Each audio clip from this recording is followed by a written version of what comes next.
Masih berkaitan dengan perayaan Saraswati, upaya meningkatkan atau mempertebal rasa cinta terhadap budaya leluhur di kalangan generasi muda dapat dilakukan melalui berbagai cara.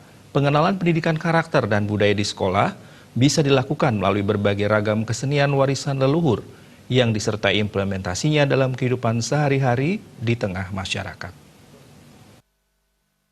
Kepala SMP PGRI 2 Denpasar, Dr. Gedewentan Aryasuda di sela-sela perayaan Hari Piodalang dan Saraswati di Pura Sekolah menyampaikan, langkah ini sangat penting melihat perkembangan generasi muda saat ini begitu kompleks sebagai dampak kemajuan arus teknologi informasi yang terjadi. Penerapan sikap dan karakter berbudaya yang diimplementasikan pada setiap mata pelajaran di sekolah diharapkan mampu menciptakan luaran atau output yang sesuai dengan karakter orang Bali, yaitu kaya dengan khasanah budaya Bali itu sendiri.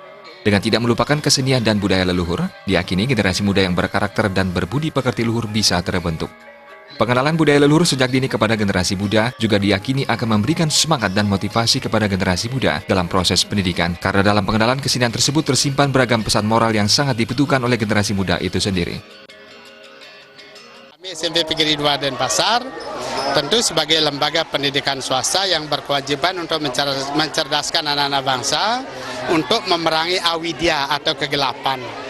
Sebagai upaya memerangi kegelapan, karena kita tahu bersama kegelapan atau awidya atau kebodohan itu adalah penyebab daripada kesengsaraan.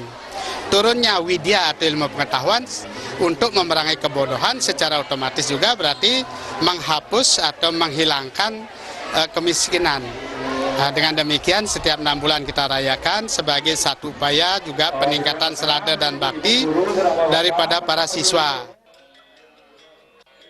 Hal ini sangat sejalan dengan pengimplementasian nilai-nilai Saraswati yang dipercaya sebagai hari turunnya ilmu pengetahuan. Berbagai pengenalan budaya tersebut dilakukan melalui lomba-lomba yang dilakukan melalui gebiar budaya, meliputi lomba membuat lawar, prani, kelakat, dan lainnya yang berhubungan dengan budaya.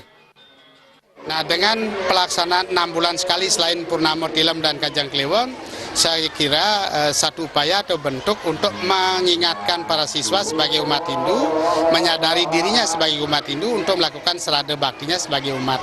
Dengan demikian kita harapkan sebagai calon pemimpin bangsa, sebagai SDM ke depan akan menjadi unggul dan menjadi berkarakter.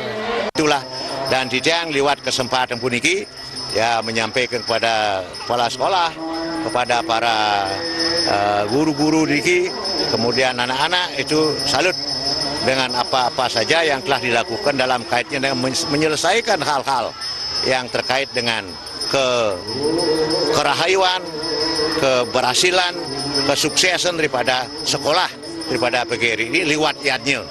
Jadi tidak dilupakan unsur skala dan unsur niskala. Gedewentan Aryasuda menambahkan di era kecanggihan teknologi saat ini, pengenalan terhadap warisan budaya leluhur tidak boleh dilupakan. Berbagai prestasi yang diraih oleh siswanya di bidang akademik maupun non-akademik tidak terlepas dari pendidikan karakter yang sengaja dibentuk dan dikenalkan kepada siswa sejak dini. Hal tersebut tentunya tidak bisa terwujud tanpa kerjasama yang baik dari segenap pemangku kepentingan, seperti siswa, guru, masyarakat, dan pemerintah sebagai pemegang kebijakan. Rangkaian Piodalang turut dimeriahkan penampilan tari rejang renteng yang dibawakan oleh guru dan siswa SMP PGRI 2 Denpasar. Adi Setiawan, Bali TV.